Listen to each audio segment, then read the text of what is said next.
Welcome to a brand new edition of the Build Series. It's Kevin Kenny, and this ought to be a fun one. We got the gentlemen, Jordan and Jason of Cherub, stopping by. Let's show some love, make some noise.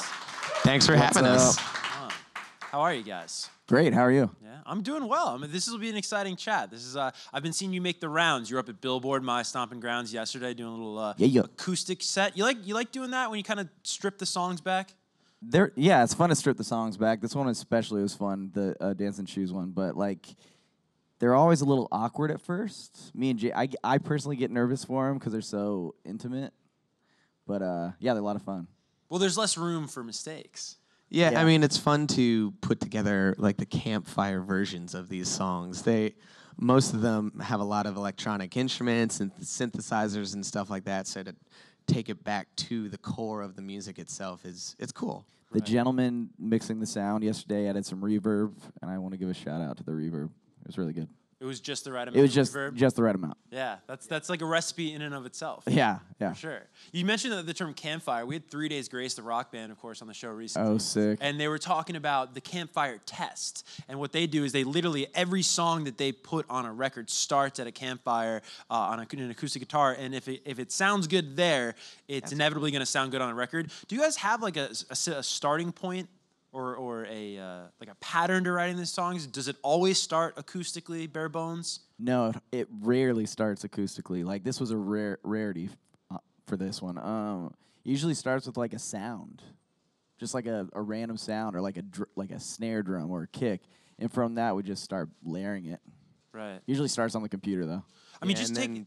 Well, typically, if we can still stand whatever we've written, like a week or two later, if we're still like jamming to it, that's how we know that it was a good one. Yeah. Is that rare? Like, is there a lot of stuff that we will never hear and never see the light of day, where maybe it sounds good on a Tuesday, but by the next Thursday you're out? I feel bad teasing and saying that, but yes, dude, there's a lot. I mean, there's even songs that we've completely finished out, but they just never fit into the grand scheme of a record. Right. So we haven't released them. Right. Luckily, now we're doing things a lot more, for lack of a better term, freeform. So we're going to be releasing, some singles, some EPs of just collections of things that got lost in the mix, all sorts of stuff. I love everybody saying freeform. I love it. It's so tight. There's so much sitting in cyberspace. Like, it makes me sad how many songs are never going to see the light of day. Well, I mean, the last time you guys were here, you were teasing this T.I. was like singing on a song, and that's probably up to him because that's probably a T.I. song. That is, but did that ever come out? Because I think that was like a year and a half That's ago. sitting in cyberspace, and it's sad because I fucking love that song.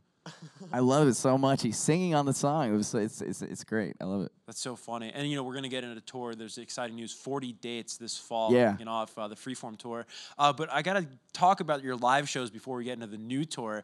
And has there been a more random occurrence at a show than this story of T.I. and Zac Efron, like, rolling up the Atlanta date? That was really random. The only other thing I can think of that was as random as that, this is a gross story too. But this chick wanted me to spit. I knew you were going to tell that story. This chick wanted me to spit in her mouth at a show we played at in Oakland. And I was like, at first I was like, you don't want that. And she was like, no, I want it. She was adamantly requesting. Before this story I goes spit any in her further, mouth. Yeah. How do you communicate that request at a show?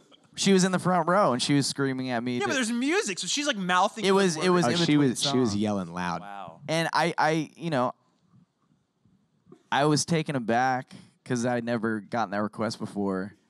And I didn't want to spit on people around her that weren't wanting my spit, but you asked and you double-checked. My aim was true, and it was all smiles on her face afterwards. It was super gross and fun. I don't know. She's come up every show since then and reminded She came to the next show. You spit in my face! Yeah.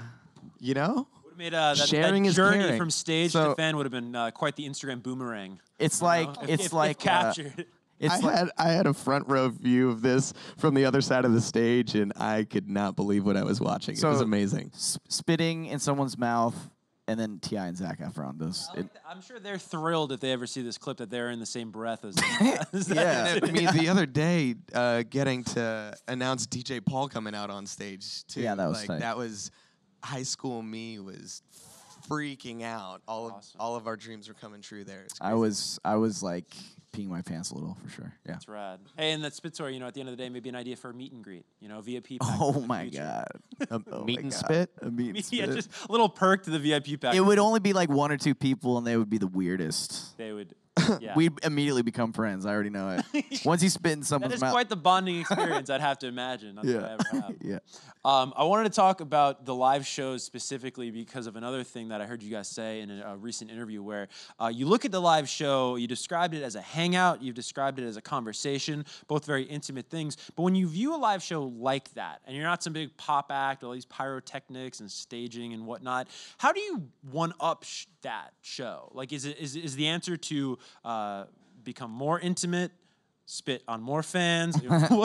How do you improve on the live show when it is really a hangout like that? We're always looking to change the show up so that people that have seen us 5, 6, 10 times, however many, have something new to look forward to.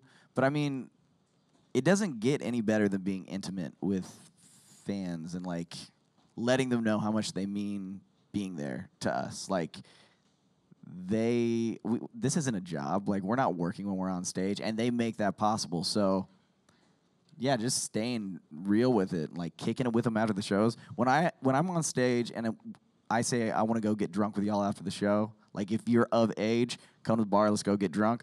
I'm gonna go get drunk with y'all after the show. Like, I'm not just talking shit. Like, I'm trying to kick it with people. Thank y'all so much for supporting us. You know what I mean? Like, yeah. And we don't do a lot of the like changing up the set list and playing completely different sets of songs at every single show and whatnot. We are pretty rehearsed in what we're doing musically, and that allows us to really dive into that conversation with each show. I mean, the other day we were playing a show in Nashville. Where you going with it? Where you going with it? And I decided to throw Jordan a birthday party. And so I had a cake come out and a whole bunch of balloons.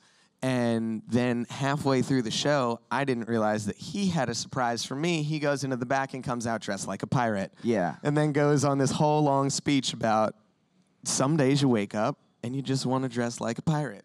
So why not? Do what you feel. Yeah. And I'm sitting there, I'm still trying to get over the fact that you were in full pirate regalia and you got into it so quickly. I think there was a message in that, and it was just do what you feel.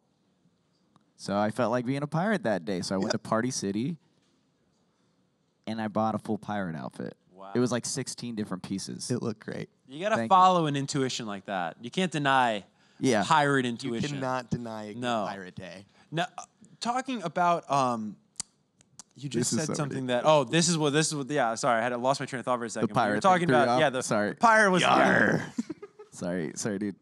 It happens, right? But you were talking about, sometimes you like to go out, have a couple drinks, adult beverages with the fans. Yeah. Something I have to just ask you, like, how the hell this even, like, came into the world and existed is this drunk interview that you guys did that is available for anyone watching here live in New York City and, of course, at home on YouTube. Check it out after Build Today. You guys quite literally got drunk. Yeah. We pounded like a bottle and a half of JMO and asked interviewed ourselves. And but very hard-hitting questions. I was like... They were all written out prior, but then once we were halfway through the bottle, it turned into kind of like a free-for-all question asking. And it didn't end great for you. You got a weak stomach. I got the evil out, Sometimes you just got to get the evil out. I had a great day the next day. I woke up feeling fine. So that was actually quite surprising. Typically I have wicked hangovers, so that was. I think that was fared pretty well. Thank God we had Emily, our manager, to drive us home safely. Yeah, she drove us home. So I think I babbled the entire way home. Just, thank you so much. Blah, blah, blah, blah, blah. Thanks, Emily. For those that have not seen the clip, you boot at the end. You throw up at the end of the end. And this is like on the old boot and rally. Yeah. I thought it was going to be like a gimmick or something, like a just drunk interview, but quite literally, you guys, men of your words.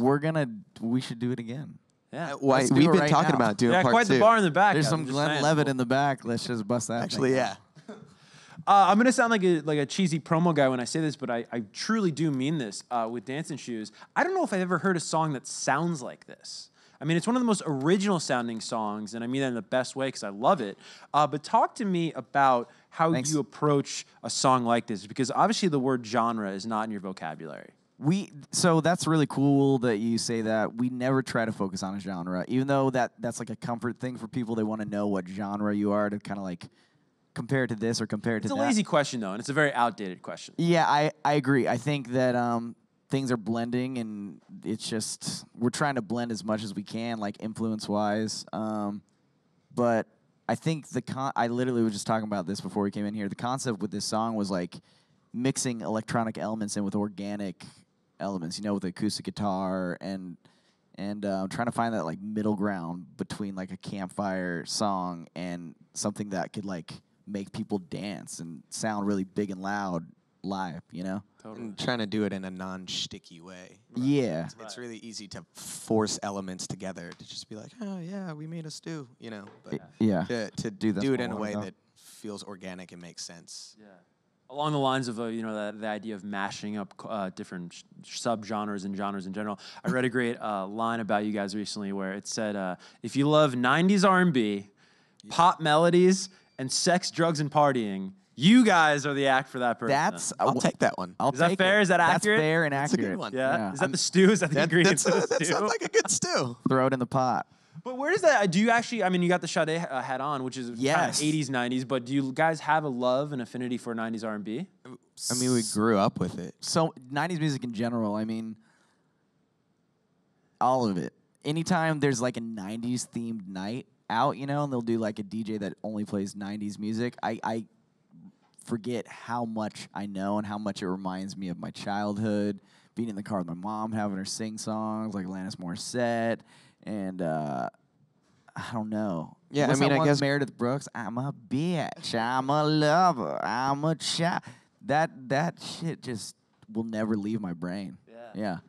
Yeah, and I feel like growing up, I never thought of genres either. I just thought of music. I would mainly listen to the radio or watch videos on MTV or something like that, and I never really thought about genre much. I mean, I would watch a pop boy band do a music video, and then it's played next to a Alien Ant Farm video or something like that, and if you're considering genre, it doesn't really make much sense together. Yeah, those are but two different ends of the spectrum those for were sure. Yeah. what we grew up with and what inspired us, and so yeah.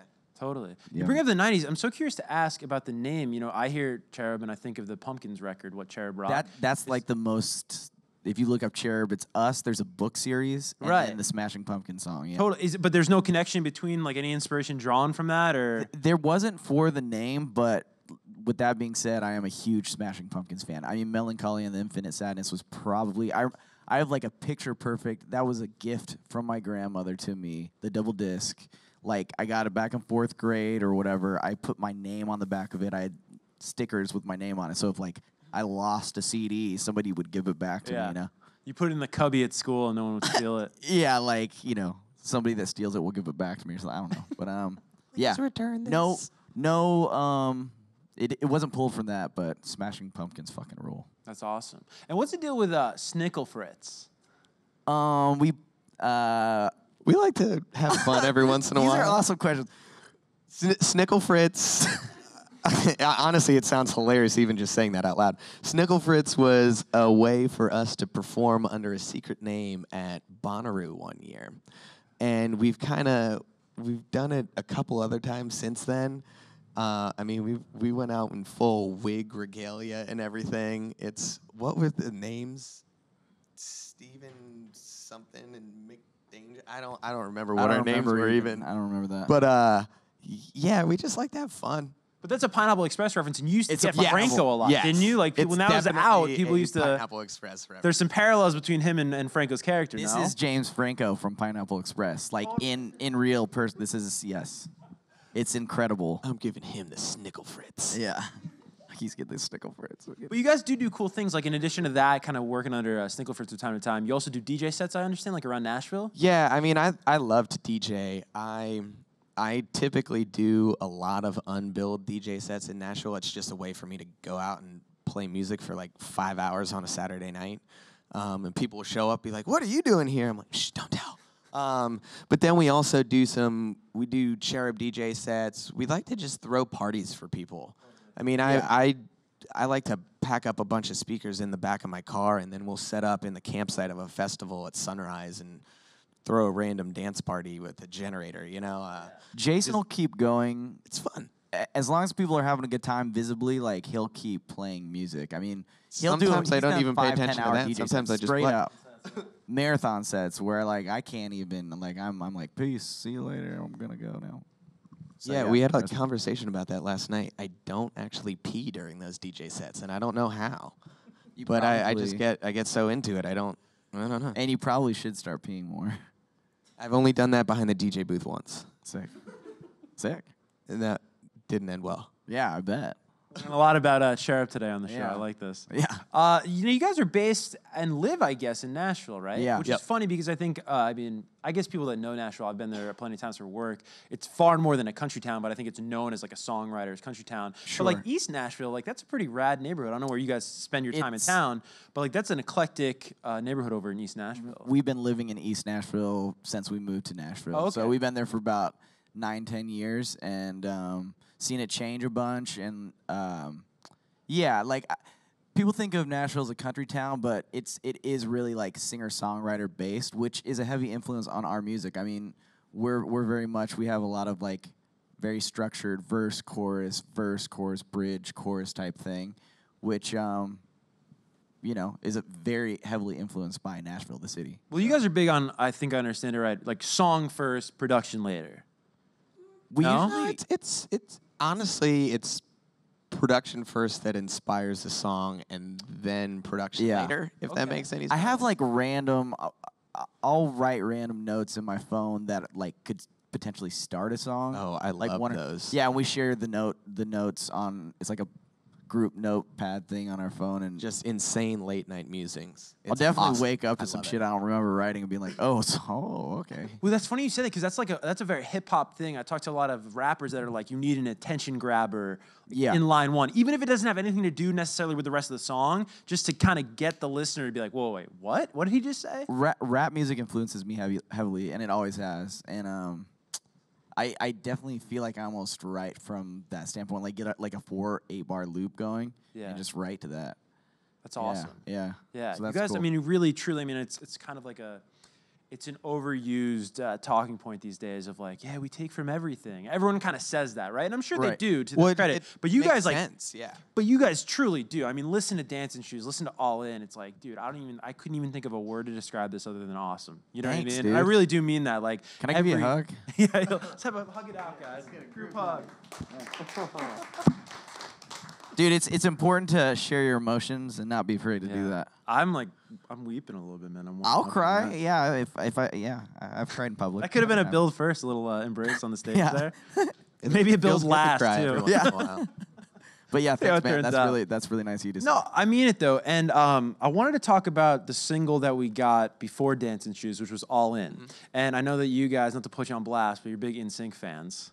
Oh And- yeah, they're my guys. And NSYNC is known dudes, yeah. for, of course, you know, one of the things they're known for, big shows and big choreography. And I have to commend you on the choreography in the All In music video. It's Oh, of the dude. different variety. Thank but you. dude, so I mean, if you've never seen it, you're walking backwards a lot of the time in a house party at like half speed, but you're not bumping into anybody. Yeah, so the way that was shot, it was one take, and everybody, the whole party was kind of choreographed so that they'd be moving from room to room. But it's amazing that It was shot twice as fast. So Right. I was literally like, got the keys in my hand. You're doing the chipmunk thing. Yeah. It was. It's pretty crazy. It took about 8 or 9 times, and then we just got the one. tight. And we had Thanks, man. everybody else in the background. Like I was with all of the other extras, and we're running from room to room to get into multiple shots and stuff like that. It was cool. I ate it really hard on one of those takes. There was, I guess, some dust on the floor or something, and I was running to make it into that last scene where I'm sleeping on the couch, and I just... Wait, you tripped on dust? You're going to believe My shoes went out from under me There's and dust. Yeah, there's legs dust. up over my head, and you there was slipped? a loud bang, and everybody on the whole crew had to be like, is he alive in there? Is he okay? Yeah, dude, you did a good job recovering, though. And I'd like to commend you for that. Also, if we're going to be on the topic of the video, Denim Buffalo, the whole crew. Jason grew up with most of these dudes that helped shoot it. Both these videos, Dancin Shoes and All In, they killed it. They made us look way cooler than we really are, and like crushed the videos for us. Yeah, all of that. Carolina Shout peeps? outs, shout outs Yeah. to them for They're sure. they're homies that we used to play lacrosse together back in high school, Crazy. and we've since gone and done our separate thing. We've been doing the Cherub thing. They've been doing a lot of filmmaking, and we got the chance to come together and work on the All In video. And so that started as just a cool idea, trying to do a simple visual for a song that didn't have a crazy concept. So as we're doing all the choreography for that video, rapping it and everything, Patrick, the director, started telling me about this other idea that he had and the location. I'm like, actually getting to use this as a reference point. It was this crazy gas station that inspired the entire video. It was just this neon lights and saturated colors and just like a feast for the eyes. And he had this idea of having a nostalgic childhood adventure running through this crazy gas station that we've always passed by on the way to the beach. So yeah, it was really cool to put it all together with close friends from back in high school, and it's something that we're all really And he proud drew of. that. Yeah, and actually Patrick, the director, he painted this picture. This is So- like a 3 by 3 foot oil painting. I Do you have believe. something you want to say to him while we have the platform? To Patrick. Like, I love you. Oh, I did. You like put me on the Words of spot. I was like, I don't know. gratitude. Did I say I had something to say? No, I mean, Pat, just- Trevor, I love you guys. There you go. Aw. cool. Nice Yeah, vibe. sick. All right. Well, let's turn it over to the audience. Thank you guys again for your time. And, Oh, dude, we're nice so little stoked to be here. conversation. Thanks for asking awesome questions that Yeah. no one asked. Literally, all those questions. no Those were one world asked. premieres. It's I'm gonna start calling my refreshing. questions Touche, my world friend. premieres. Yeah, I love you, dude. Thanks. All right, cool. What do we got? Hi. So our first question is gonna come from an online viewer. Lisa Okay. wants to know what is the most amazing place you guys played at? Most Hey, Lisa. most amazing place. I hate saying one because I feel like I leave out so many others. But obviously playing Red Rocks in Morrison, Colorado was amazing because it's such an epic venue, legendary venue. We played the Gorge in Washington. We played this arena in France that was like That was incredible. incredible. Man, so many. I can't say one. The list goes on. The list goes on. By the way, just on the topic, I just noticed something. On the topic of the 90s music, because we were just talking about that, can we get a shot of Spice Up Your Life, the Spice Girls inspired dude, tat? Yeah, there you go. I get this is a matching tattoo. That was with, the first CD I ever bought was Spice. Wow. My mom At a had Barnes this on and Noble's blast. book fair. Yeah, man. That's amazing. And yeah, I got that in Arkansas. I can literally remember where I got every single tattoo, just like I remember my CD collection. Wow, that's pretty crazy, guys. We have time for one final studio audience question right here. Hey, man. It seems like you guys are pretty open with your fans, like pretty comfortable around them 100%. and everything. Do you think more artists should learn to, do that or embrace that? And if so, I guess what kind of made you guys approach your fans that way? We're really lucky, and I'm using the royal we now. It's like musicians are really, really lucky to get to travel and meet new people and see new places and whatnot. And I think a lot of people don't take advantage of that.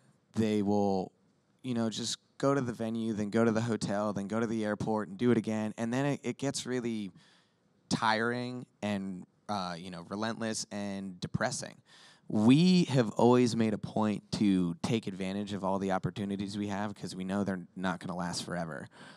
We try to go out to after parties with people. We try to go meet people after the show, and it makes us much happier people. And to be able to take 5 minutes out of your life to meet somebody else and watch it make their day, it makes every single minute of travel, every single heavy case we have to lift, every time somebody will want to hate on us on the internet, it makes it all worth it to see that one person smile like that. So yeah, we're really lucky to get to do what we do and make new friends, and it's really cool to take that opportunity. My whole take on it is, if you don't have the time to hang out with the people that are supporting you, then I'm not trying to be opinionated, but I think it's really shitty. Like, kind of an asshole if you don't take the time out of your day to go kick it with people that come to the shows, spend money on you, literally what's coming out of your brain. Like, what are you doing with your life? It's like, there's no point to it. Crazy. Anyways, yeah. So Awesome. Thank you for the question. Yeah, thanks. And really quick before we go, we're unfortunately out of time, but I do want to plug the Freeform tour. Are tickets on sale right now? They're on sale right now. Show them the hands. Show them the hands. It's Freeform, baby. It's a lifestyle. These are permanent. They're not coming off. That's amazing. Is that inspired by tour? Actually, the tour was inspired by the hand. No, these are Freeform. These were inspired by Bangkok traffic. Okay.